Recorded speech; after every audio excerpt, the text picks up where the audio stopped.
So Black Swans, if we sort of Middle Ages and beyond, when people talk about a Black Swan, it's a little bit like we talk about a unicorn now. It's something that everybody knows doesn't exist. You're never going to see one. When people use the phrase Black Swan, it tends to mean it's a problem that nobody was expecting, but afterwards everybody knew it was going to happen. You've got the Wall Street crash, Asian financial crisis in the 90s, global financial crisis 2007-8.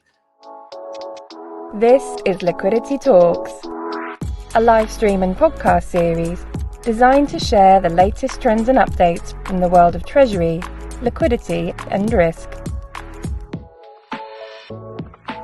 Join us as we power up the liquidity conversation.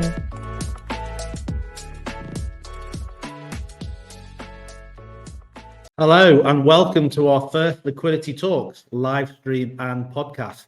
My name is Neville Roberts. I'm the CEO and founder of Planixs, the market-leading fintech focused on treasury, liquidity, and risk. Our topic today we're going to talk through is, will you sink or swim with the next Black Swan event? Now, we saw a crisis hit the banking industry about 15 years ago in 2008, but more recently, earlier this year, and we'll be exploring some events surrounding that time as well.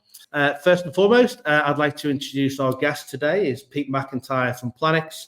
Pete, I've known for about 30 years, so I know what you do, Pete, but why don't you introduce yourself and tell us what you do? Yeah, as you say, we worked together a bazillion years ago. I joined you when you just started Planixs about 11, 12 years ago. So I've been involved in the entire growth of our financial services software. I tend to spend all my time now talking about real-time cash liquidity management, whether it's with our existing clients, whether it's banks who might want to consider being clients, talking to consultants in the industry, presenting at conferences. Basically, I just get out and about and talk about this stuff. That's my job. So you're really at the front end talking to banks, regulators about what's happening right now. So you get all of that insight, right? Absolutely. I hear a lot of the problems, sometimes even offer the odd solution. Perfect. So the theme for the podcast today is, how can a bank avoid sinking the next Black Swan event? But what do we mean by Black Swan event? What does it mean? Where does it come from? What's your view on that? Yeah. Well, so Black Swans, if we sort of Middle Ages and beyond, when people talk about a Black Swan, it's a little bit like we talk about a unicorn now. It's something that everybody knows doesn't exist. You're never going to see one. And then when Europeans started to travel the world, and particularly when I think it was the Dutch went to Australia, guess what? There's a Black Swan there because Black Swans exist. It's just they never expected to see one. So nowadays, when people use the phrase Black Swan, it tends to mean it's a problem that nobody was expecting, but afterwards, everybody knew it was going to happen. So if you think about it in the context of banking, you've got the Wall Street crash, Asian financial crisis in the 90s, global financial crisis 2007-8, now the events of March 23. Everybody's wise after the event. Of course, everyone could have seen that happening. So that's how it tends to be used. So Black Swans, in layman's terms, Black Swans are Man City not winning the title, for instance, that kind of stuff. Well, you may say that you can't envisage that happening, but every so often it does happen.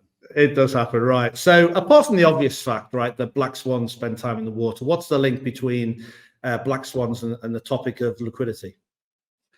Well, I guess this is because whatever the underlying cause of the Black Swan and why the Black Swan appears, banks tend to die when they run out of liquidity.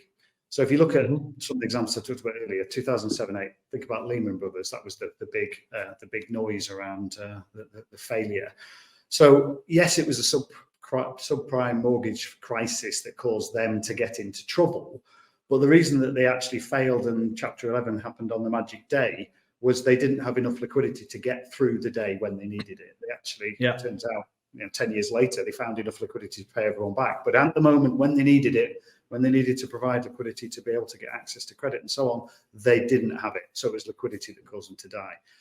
If you look at RBS in the UK and globally at the time, all sorts of management failures you can point to, but ultimately they didn't have liquidity when they needed it. And there's that famous phone call that the chairman of RBS made to the UK Chancellor to say, we've got a few hours left, otherwise we're going to run out of liquidity and we'll have to shut the bank down. And this is because they were having to rely on short-term markets, overnight markets to get liquidity. When they dried up, no liquidity left. So I guess the conclusion on that is, although we can't predict when the next Black Swan appears and why it appears, if it comes anywhere near you, you better have some liquidity to avoid it. Got it. Right. So if you think about, we set this company up because we wanted to respond to what happened in 2008. The regulators came in, they set various regulations that banks and non-bank financial institutions had to hit as well. But we had an event early this year. What went wrong? What happened? There's been some papers out on explaining kind of blow by blow, but what's your take on what happened? I presume that in your eyes is a Black Swan event, but just if you just want to talk about that. Yeah, it's interesting because it is a Black Swan event because everybody now knows it was obvious that Credit Suisse were going to go bust, and it was obvious that SVB had challenges. But if you look at what happened, let's take SVB and Credit Suisse. There were a few others. So SVB, good old-fashioned bank run. Depositors wanted their money out, and SVB didn't have enough to give them when they needed it.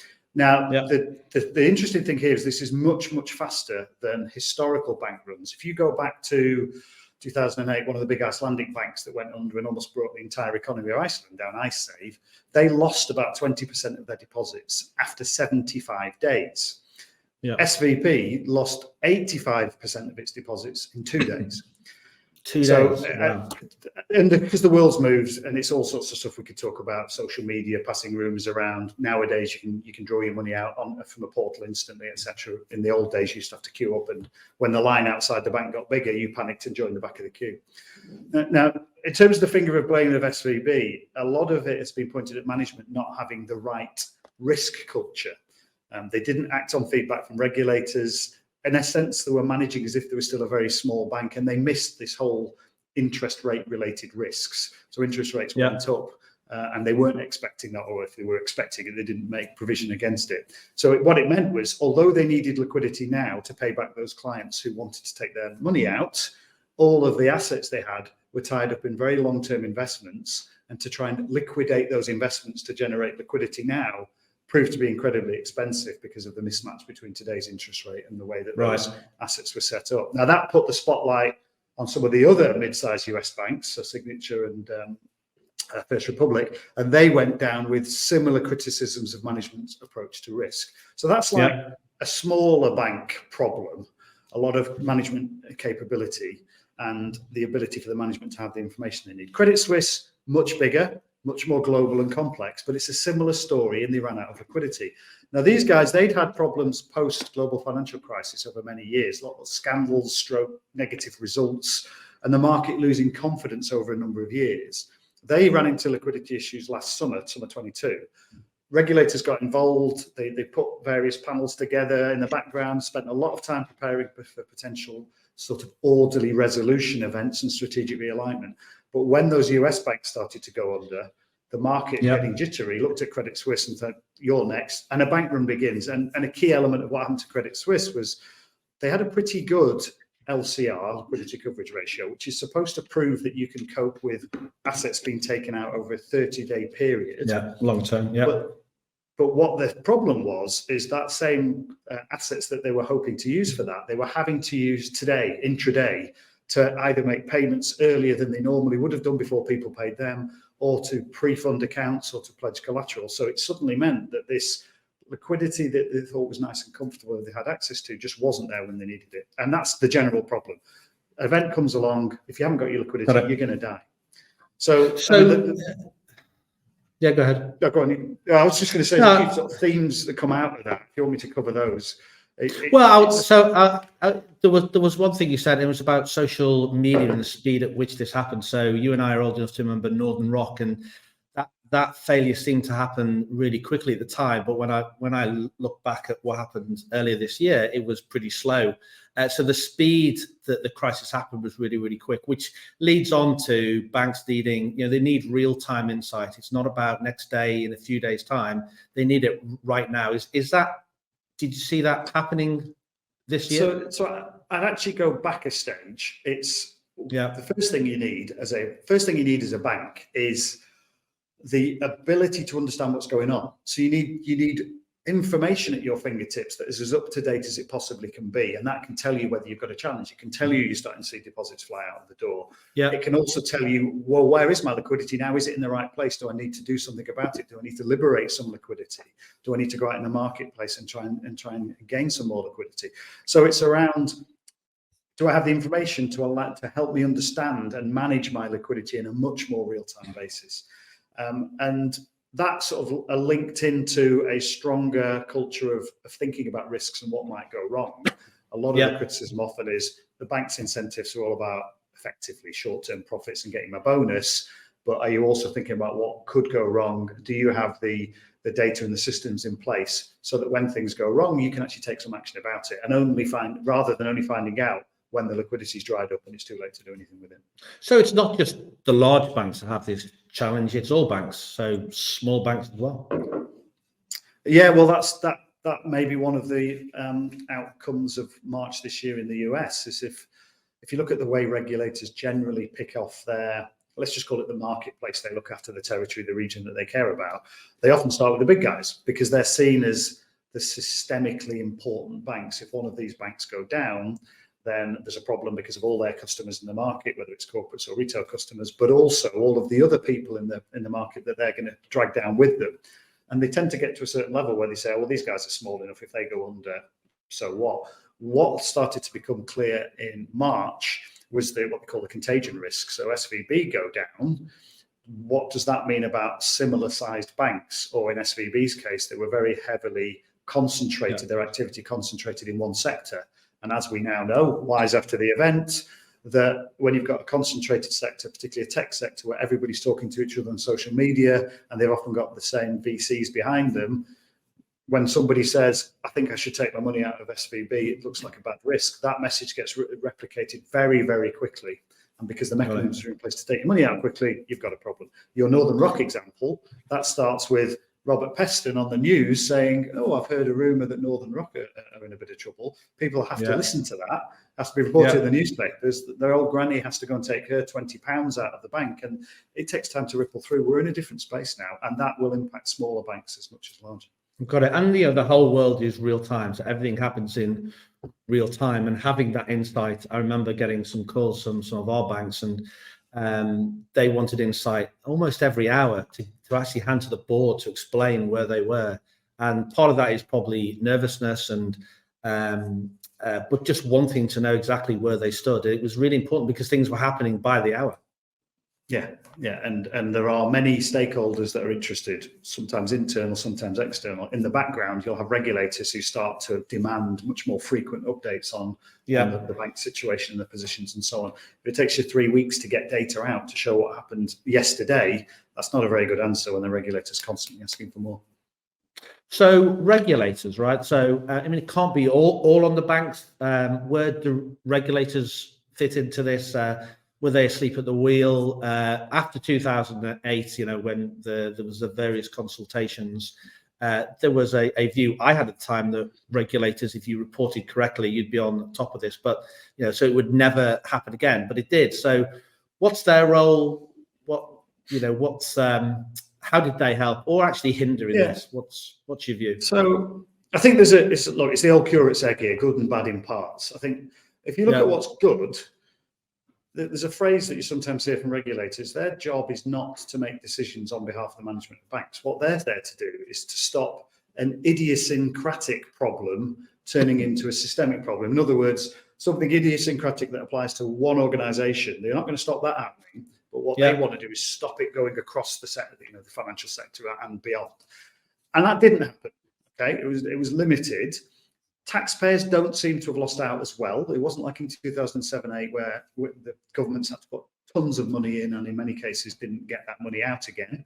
If you look at the UK government's investments in RBS and so on. So I think the system did work. We're sitting here in November now, aren't we? And there haven't been any more failures since then. But 4 banks did cease to exist as independent entities. Now, the regulators aren't going to stop management making dumb decisions, but maybe they could have done more to force the banks to take seriously some important disciplines, that risk thing we were talking about before. Now, is that because the regulators don't have enough sufficiently skilled people to be engaged with enough banks? I think that is a fair challenge and something they'll have to be thinking about. Go back to your question about, does this mean the small banks are important? I think they probably are. Do I think the regulators are spending enough time with those small banks? Probably not. The other bit that sort of came out as well, and this is not my inside knowledge. There have been some recent papers published which have looked at all of this. And what's quite interesting, if you look at both SVB and Credit Suisse, and no doubt the others, the regulators did, over previous months, they had, and years in fact, pointed out problems, issued recommendations, guidance, whatever you want to call it, to fix it. But the banks didn't really move fast enough. Now, therefore, the regulators have intervened more quickly and said, come on guys, I can't keep warning you about this. So I think that there might be more to be done there. The other side to this is, and this is a bit of a sort of a sad point really, in my experience, banks only really improve when they're forced to. So you can have a bank who'll sit there, usually about this time of the calendar year actually, and they'll have somebody will come in, there'll be 10 different projects, all of which have got a fantastic use case. They're all going to save a load of money or make money, whichever way you look at it. And the bank should do all of them, but they haven't got the capacity to do all of them. So often what they do is they look and say, right, where's that checklist that says, if I don't do this, am I going to be shot by the regulator? And if you can't tick that box, however good the project is, it gets deferred to next year. So sometimes having the regulators really forcing the bank to change is what's needed to make them get better, even though they should have been getting better anyway. So I think we will start to see an increased focus by regulators in a few really important areas. I think we'll start to see that banks who are started small and are growing, maybe they'll be made to mature their capabilities more quickly than they have done today. And I use SVB as the example. They were still managing things in a way that may have been well suited to the bank they were 5 years ago. But now, as many multi-billions, if not 100 billion size asset base, they should be acting as if they're a much more mature bank. The regulators, I think, will get a bit sharper on that. They'll be less likely to say, okay, we'll give you another year. I think we'll see an increased focus on intraday liquidity, in particular, because Credit Suisse had the same issue that brought Lehman's down. So to take a sidebar on Lehman's, what happened on the day that Lehman's, or the days that Lehman's came down, is that when they started to lack of confidence in Lehman's in the marketplace, a few of their major banking partners, typically JP Morgan and HSBC for sterling and dollars, they said to Lehman's, look, you use a massive overdraft with us every day, and that's fine because you always pay it back before the day's out. That's absolutely great. Yeah. Actually, tomorrow, I think I'd like to take some of your collateral before I give you the credit line. So if you want me to make your payments, and now, so what Lehman's did on day one is they went into their cupboard and looked at their buffer, as we now call it, the asset buffer, and they took a load of it out and gave it over to their banking partners and said, there you go. And the day passed okay. They went overdrawn again, but it was because it was collateralized. The providing banks were happy. The problem then came when they realized that had to be there every day. And suddenly the asset buffer that's supposed to be there for the 30-day run on the bank wasn't there. Yeah. And exactly the same thing, and that's why they had to call Chapter 11 and went bankrupt. Exactly the same thing seems to have happened at Credit Suisse. If you look at their top level figures, they seem to have enough to cope with 30 days, but because they were having to use a chunk of it to do things like give money to a correspondent bank or pledge collateral to a clearing system or pre-fund accounts, suddenly they haven't got enough. And there are good regulators have worked this out, and I'll praise the UK PRA here. They've said this for a long time. They talk about double duty. You have to have a separate pot, one to cover what you need throughout the day when the pressure's on, and a separate pot to cover the run on the bank. Don't think you can use the two things for the same thing. So I see that coming up. I also see resolution planning to be more of a thing to more banks. So resolution planning has been a major thing for a number of years for the very large. Essentially, your resolution plan says, if I'm caught, how do I actually resolve gracefully without the world coming to an end? Those US failures showed that maybe the smaller banks need resolution plans in the same way as the larger banks do. So I see more of that. None of what I've described is necessarily going to require new regulations. It's still a case of taking the existing regulations and the supervisors prioritizing, having conversations about them, testing them, and making sure the banks are compliant. I sort of, given the commentary around risk as well, I'd expect the regulators to go in hard on, do you understand your risks? Have you got the right people who are looking at this, senior enough? Have they got the information they need to spot risks crystallizing so they can do something about it? So there you go. It's a focus on risk and resolution planning. And look, we've spoken to banks all over the world. How uniform is the scrutiny that regulators place on banks? Because we've seen similar banks in one region and it's not a problem, it's tomorrow's issue, and in other regions it's today's issues and it's immediate. So how uniform is that? Because you've been everywhere and talked to banks. So not very uniform, not very regular. Not very, yeah. No, I thought you'd say that. Look, I praise the UK PRA because in this area of intraday liquidity to real-time understanding, so you can stop getting in the crisis, they got their fingers burnt, or a predecessor did in 2007-8 with some of the problems, and they thought really hard about it, and they've been very consistent in saying you need to understand your intraday liquidity requirement. You need to understand what happens in a stress. You need to make sure you've got enough liquidity buffer to support it. Oh, and by the way, if I don't like what you're doing, I'm going to force you to hold an extra buffer, which is expensive, to incentivize you to change. In my eyes, that's a perfect model to do it. You're encouraging the bank to improve. When they improve, you take some of the financial pressure away. If you look in the US very quietly, I think the Fed have done a very good job with particularly the large banks. And I'd like to see that happening into more areas as well. Europe has been a little bit patchy. So I've gone into some banks where they've had really strong discussions with European regulators. You then go to the next bank, the same supervisor, maybe not as an individual, but the same supervisory body, and they've not had that discussion. And I guess that's probably nature, isn't it? That if you're going to go and talk to a bank about 5 problems, is this real-time liquidity, intraday liquidity, does it make the top 5 or not? That's probably why you see a distinction. The actual legislation is all the same. Every bank should sign up to the to be able to implement what's called the Basel framework. That's got intraday liquidity in there, all of that stuff. But is that what's brought out in the regulator discussion? Speaking very parochially, I'd love it to happen in every regulator discussion because then it would solve this problem over time. So Pete, given black swans by their nature, we don't know when they'll happen and we don't know where. What can firms do to prepare themselves, protect themselves for the event when it will inevitably happen? Yeah, so look, banking's a big complicated business, and we're not arrogant enough to think we can help management to stop making dumb decisions. Black swans, everyone's wise after the event. Benefit of hindsight, everybody knows that Lehman's shouldn't have been their business model and subprime mortgage. Everybody knows that was a problem. Everyone knows RBS probably shouldn't have bought ABN AMRO, and that caused them problems. Let's not try and pretend we can predict the next one of those business problems. So let's think about what you can do to prepare for the next black swan, whatever it turns out to be. So what you should be thinking about is, imagine you're the one under a problem here.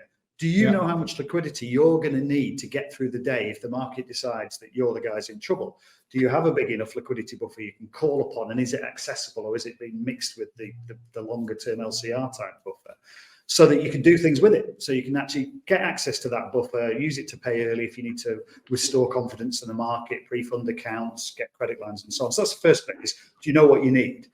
Yeah. Second bit I'd say is around, can you put your fingers on the data that you really need in the moment? So do you know where your cash is right now? Do you know how much more cash you're going to need to get to the end of day? Are your receipts coming in as you expected them to be, or is there something changed in that market? If you've got securities-based collateral available, can you use that in lieu of cash? Maybe you can pledge that to get a credit line. Have you got the data to give your stakeholders that we talked about before, to give them confidence that we are liquid and will remain liquid? So that's if you're under stress.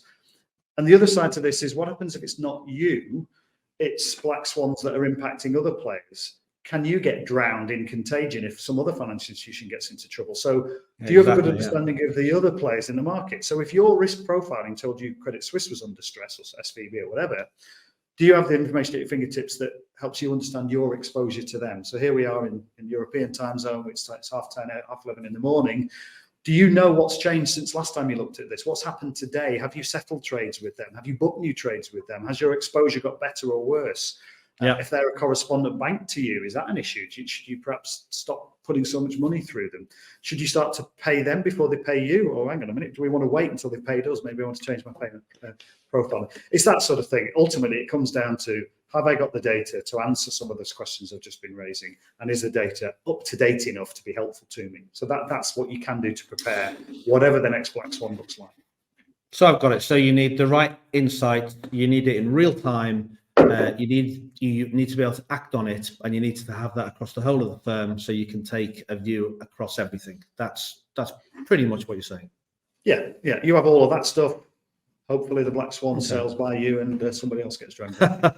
Right. We've got a few minutes left. We have a question. I often get asked, it's true, by clients, what can be done to ensure the whole firm looks at liquidity as a whole rather than silos, and risk falls through those silos? Any thoughts, views on that? To an extent, it's in what you just said a moment ago. I don't know if you meant to emphasize this in the words you said, but you talked about the whole understanding the liquidity of the whole firm in one place. So often when we go into an organization, they say, of course I know where my liquidity is. I remember you and I having a conversation with the Turkish bank in about 2012. I remember, and the guy could not believe that we were questioning the idea that said Turkish bank wouldn't know where all its liquidity was at any one moment. Now, you and I know that he couldn't do that, but he just couldn't countenance it.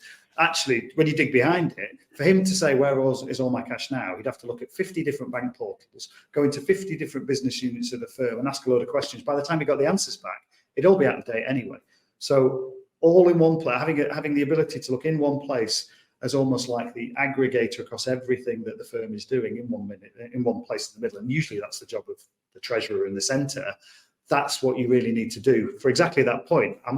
It might look like I've got enough liquidity, but if it's tied up in the Japanese yen and it's the European afternoon and Japan's closed and I can't get it, it's no use to me. I've got to be able to understand where it is and whether it's accessible to me. No, I remember when we spoke to that Turkish bank 10 years ago or so, it was screen scrape from a portal, put it in Excel, analyze it with some simple formulas, and then get the answer in maybe a week or so. And in a week, the Black Swans hit you, right? Great. Well, look, thank you very much, Pete. I think we're running out of time now. Any questions that are left, we will answer through LinkedIn. And Pete, thanks for joining us today. It's been great talking to you and sharing your views. As I say, we'll answer any questions later. That concludes our first Liquidity Talks live streaming podcast. We'll be putting the podcast out on LinkedIn, Spotify, Apple Music, and every other media outlet and streaming services that are out there. Our next podcast will be coming up quite soon, so look out for that. And my name's Neville Roberts. Thank you for tuning in, and goodbye. You've been listening to Liquidity Talks. Don't forget to subscribe to stay updated on the latest developments and industry opinion from the world of treasury, liquidity and risk.